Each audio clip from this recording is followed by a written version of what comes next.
பெருமானார் ஸல்லல்லாஹு அலைஹி வஸல்லம் வாயால அபூபக்கர் மிகச் சிறந்தவராக இருக்கிறார், உமர் மிகச் சிறந்தவராக இருக்கிறார், முஆத் இப்னு ஜபல் மிகச் சிறந்தவராக இருக்கிறார் அப்படின்னு நபி அவர்கள் சொல்றாங்களே. இப்ப இதுல இருந்து என்ன தெரியுது?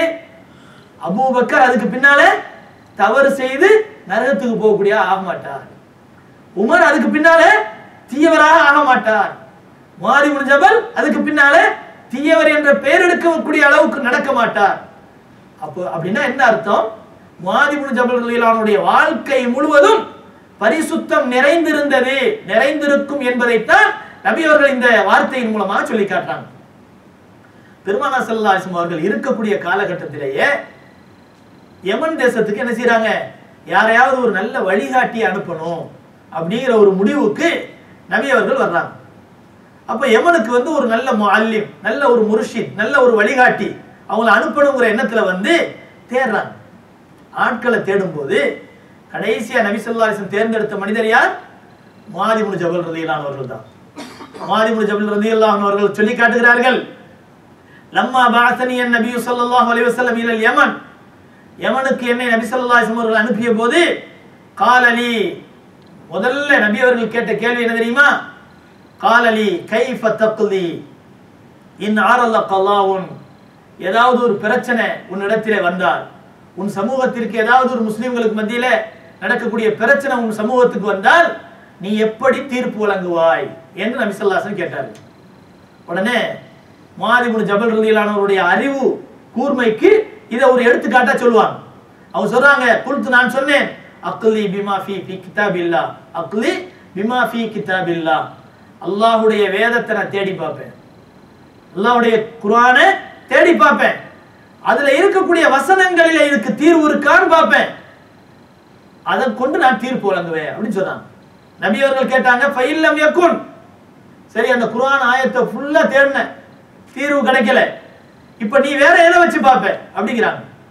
ஃபபிமா கலா பிஹி ரசூலுல்லாஹி ஸல்லல்லாஹு அலைஹி வஸல்லம், அல்லாஹ்வினுடைய தூதராகிய ஸல்லல்லாஹு அலைஹி வஸல்லம் ஆகிய நீங்கள் எப்படி தீர்ப்பு வழங்குனீங்க அப்படிங்கறத ஹதீஸ் மூலமா பார்ப்பேன், அந்த ஹதீஸை தேடி பார்ப்பேன், அதுல அதுக்கு தீர்வு கிடைச்சால் அதை வச்சு நான் தீர்ப்பு வழங்குவேன் அப்படி சொல்றாங்க. கால நபி ஸல்லல்லாஹு அலைஹி வஸல்லம் கேட்டார்கள், ஃபைல்லம் யகுன் ஃபீமா கலா பிஹி ரசூல், அப்ப குர்ஆன் ஹதீஸ் மட்டும்தான் தீர்வுகளுக்கு உரியது என்று இருந்தால் நபி அவர்கள் மூணாவது ஒரு கேள்வியை கேட்டிருக்க மாட்டாங்க. நபி அவர்களுக்கு தெரியாதா குர்ஆன் ஹதீஸ்ல எல்லாம் இருக்கு அப்படின்ட்டு? நபி அவர்கள் மூணாவது ஒரு கேள்வி கேட்கிறாங்க, ஃபைல்லம் யகுன் ஃபீமா கலா பிஹி ரசூல், ரசூல் அல்லாஹ்வுடைய திருத்தூதர் ஸல்லல்லாஹு அலைஹி வஸல்லம் சொல்லி காட்டிய ஹதீஸிலேயோ நடைமுறைகளிலேயோ அதற்குரிய தீர்வு இல்லை அப்படிங்கறதை நீங்கள் உணர்ந்தால், அந்த தீர்வு அதுக்குள்ள தீர்வு அதுல கிடைக்கல அப்படின்னு சொன்னா நீங்க என்ன செய்வீங்க அப்படின்னு நபி அவர்கள் கேட்கிறாங்க. உடனே முஆத் இப்னு ஜபல் ரலியல்லாஹு அன்ஹு சொன்னார்கள், அஜ்தஹிது ரஅயி, என்னுடைய சிந்தனையை பயன்படுத்துவேன், என்னுடைய அறிவை பயன்படுத்துவேன். ஃபலரப சத்ரி, இதை கேட்டுட்டு ஸல்லல்லாஹு அலைஹி வஸல்லம் அப்ப குர்ஆன் ஹதீஸ் எல்லாத்தையும் வச்சு நான் என்ன செய்வேன், என்னுடைய அறிவை பயன்படுத்தி இதுக்கு சரியான தீர்ப்பை நான் வழங்குவேன் அப்படின்னு சொன்னபோது நபி அவர்கள் என்ன செஞ்சாங்க?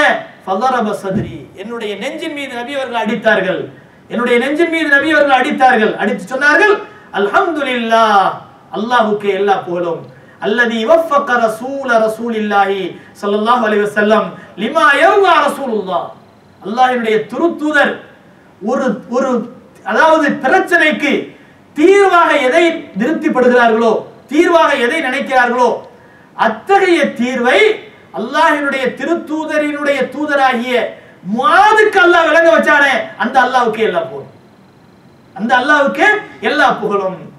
அப்ப நபி ஸல்லல்லாஹு அலைஹி வஸல்லம் அவர்களுக்கும் இதுல ஒப்புதல், இதுல சம்பந்தம் இருக்குது, சம்மதம் இருக்குது அப்படிங்கிறது தெரிய வருது. அப்ப முஆத் இப்னு ஜபல் ரலியல்லாஹு அன்ஹு அவர்கள் அதை விளங்குறாங்க. விளங்கி என்ன சொல்றாங்க? அல்லாஹ்வுடைய திருத்தூதர் ஸல்லல்லாஹு அலைஹி வஸல்லம் அவர்களுடைய ஹதீஸிலேயோ நடைமுறையிலேயோ இதற்கு தீர்வு இல்லைன்னு சொன்னா என்னுடைய அறிவை பயன்படுத்தி நான் என்ன செய்வேன், அது ரெண்டையும் ஆராய்ச்சி பண்ணி நான் தீர்ப்பு வழங்குவேன் அப்படின்னு சொல்றாங்க. இதை நபி அவர்கள் என்ன செய்யறாங்க? ஒப்புதல் தெரிவிக்கிறாங்க. இந்த ஹதீஸ் அஹ்மதுல வரக்கூடிய ஹதீஸ். கண்ணியமானவர்களே, அப்போ முஆத் இப்னு ஜபல் ரலியல்லாஹு அன்ஹு அவர்களுடைய அறிவு கூர்மைக்கு ஒரு சிறந்த எடுத்துக்காட்டு என்பதை இதன் மூலமாக விளங்க வேண்டும். அதே போல பெருமானார் ஸல்லல்லாஹு அலைஹி வஸல்லம் அவர்கள் முஆத் இப்னு ஜபல் ரலியல்லாஹு அன்ஹு அவர்களுக்கு சொன்ன உபதேசங்கள் ஏராளம். யமனுக்கு அனுப்பும்போது யா முஆத் யா முஆத் அப்படின்னு சொல்லிட்டு ஏராளமான உபதேசங்களை ஸல்லல்லாஹு அலைஹி வஸல்லம் அவர்கள் என்ன செஞ்சாங்க? முஆத் ரலியல்லாஹு அன்ஹு அவர்களுக்கு கொடுத்தாங்க, நிறைய உபதேசங்களை செஞ்சாங்க. அது இன்ஷா அல்லாஹ் வரக்கூடிய வாரம் சொல்லலாம். அப்போ அப்படி சொல்லும்போது அந்த அந்த போதனைகள் உபதேசங்கள் எல்லாத்தையும் நபி அவர்கள் என்ன செஞ்சிட்டாங்க, சொல்லி முடிச்சிட்டாங்க. வலம்மா ஃபரகன் நபி ஸல்லல்லாஹு அலைஹி வஸல்லம், நபி ஸல்லல்லாஹு அலைஹி வஸல்லம் அவர்கள் அந்த போதனைகள் உபதேசங்கள் எல்லாவற்றையும் சொல்லி முடித்ததற்கு பிறகு கடைசியா ஊர் எல்லைக்கு போயிட்டாங்க. இவ்வளவு எப்படி நடக்குது தெரியுமா? முஆத் இப்னு ஜபல் வாகனத்தின் மீது அமர்ந்திருக்கிறாங்க. அந்த வாகனத்தினுடைய கடிவாளத்தை மூக்கணாங்கயிற்றை யார் பிடிச்சிருக்கிறது? நபி அவர்கள் பிடிச்சிருக்கிறாங்க. அதை பிடித்துக் கொண்டே நடந்து போறாங்க. சுப்ஹானல்லாஹ். நபி கீழே நடக்கிறாங்க, முஆத் ரலியல்லாஹு அன்ஹு வாகனிக்கிறாங்க. முஆத் ரலியல்லாஹு அன்ஹு கீழே இறங்க முயற்சி பண்ணும் போதெல்லாம் நபி அவர்கள் தடுத்து, முஆதே நீங்க உட்காருங்க, நீங்க அதுல போறதுக்கு தான் தகுதி வாய்ந்தவங்க அப்படின்னு சொல்லி நடந்துகிட்டே உபதேசம் பண்றாங்க. கண்ணியமானவர்களே, கடைசியாக ஊர் எல்லையை அடைந்த போது நபி அவர்கள் சொன்ன கடைசி செய்தி என்னன்னு சொன்னா, யா முஆத் முஆதே இன்னக அஸா அல்லா தல்கானி பஅத ஆமி ஹாதா. முஆதே, இதுதான் என்னை சந்திக்கக்கூடிய கடைசி வருடம் என்று நான் நினைக்கிறேன். நீ என்னை சந்திக்க போகின்ற கடைசி வருடம், கடைசி நேரம் இதுதான் என்று நான் நினைக்கிறேன். அஸா, ஒரு கால் இருக்கக்கூடும், அல்லா தல்கானி பஅத ஆமி ஹாதா, இந்த வருஷத்துக்கு பிறகு அநேகமாக நீ என்னை சந்திக்க முடியாது என்று நான் நினைக்கிறேன். வலஅல்லக தமுர்ரு பிமஸ்ஜிதி வகப்ரி, வலஅல்லக தமுர்ரு பிமஸ்ஜிதி வகப்ரி, ஒரு கால் நீ அடுத்த முறை வரும்போது என்னுடைய பள்ளிவாசலுக்கும் என்னுடைய கபருக்கும் பக்கத்துல தான் நீ நடந்து போக முடியும்.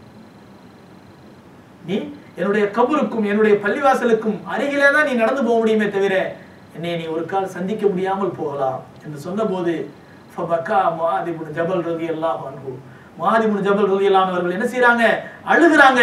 ஜஸ்அல் லி ஃபிராக்கின் நபி ஸல்லல்லாஹு அலைஹி வஸல்லம், நபி ஸல்லல்லாஹு அலைஹி வஸல்லம் அவருடைய பிரிவை நினைத்து தேம்பி அழுகுறாங்க. அப்ப சொன்னாங்க ரசூலுல்லாஹி ஸல்லல்லாஹு அலைஹி வஸல்லம் சொன்னார்கள், லா தப்கி யா முஆத், லா தப்கி, முஆதே அழாதே. இன்னொரு ஹதீஸ்ல வருது, இன்னல் புக்கா மினஷ் ஷைத்தான், மரணத்தை நினைத்து அழுவது ஷைத்தானுடைய செயல், அதனால அழாதே அப்படின்னு நபி ஸல்லல்லாஹு அலைஹி வஸல்லம் சொன்னாங்க. கண்ணியமானவர்களே, அந்த உணர்வு எப்படி இருக்கும், அந்த நிலை எப்படி இருக்கும் நினைச்சு பாருங்க. அந்த சம்பவத்தை சொல்லும் போதே நம்ம கண்ணு கலங்குது. ஆனால் நபி அவர்கள் வாகனத்துல ஏறக்குறைய 5 கிலோமீட்டர் தூரம் 6 கிலோமீட்டர் தூரம் நடந்தே போறாங்க. முஆத் மேல உட்கார்றாங்க. எவ்வளவு உபதேசம் பண்ணியிருப்பாங்க, எவ்வளவு செய்தி பேசியிருப்பாங்க. ஒரு விஷயம் கூட வீணானதாக இருக்காது, 6 கிலோமீட்டர் தூரம் நடந்து போன முஆத், அதாவது ஸல்லல்லாஹு அலைஹி வஸல்லம் அவர்கள் முஆதுக்கு சொன்ன போதனைகள் எவ்வளவு இருக்கும். கடைசியாக சொன்ன போதனை தான், கடைசியாக சொன்ன செய்தி தான் முஆதை கலங்க வைத்தது, கதற வைத்தது, அழ வைத்தது. ஆனாலும் நபி அவர்கள் அமைதிப்படுத்துகிறார்கள், லா தப்கி யா முஆத்.